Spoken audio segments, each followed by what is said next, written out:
gaming point. In today's video guys, I will show you how to fix the layer issue in Kinemaster. When you take multiple layers in Kinemaster, the Kinemaster does lags or does not support it. So in today's video I will show you how to fix that issue. So first go to your Kinemaster and click on the plus icon on 6 and select the 16:9 ratio.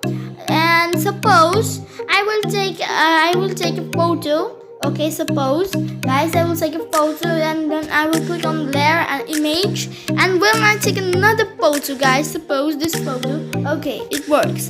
But when I take a video, suppose guys I will take this video, this is nothing but a video. Now see the problem, it lags guys, you can see on the screen that it lags. So guys, to fix this problem today I will show you how to fix this problem.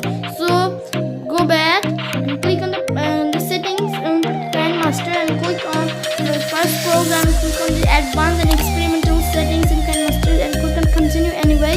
Then click on the unlimited layer, video layer mode. Click on it. Okay, then click on continue anyway. Then go back and click on device capability information. Then click on the three dot and then click on layer mode. And now see the magic guys. Now go to Kinemaster. Suppose I will take this photo. Okay, then I will go back and click on layer and suppose I take a video now see guys, it does not crash. So guys, if you like the video, please subscribe to my channel kindly. So that is for the video.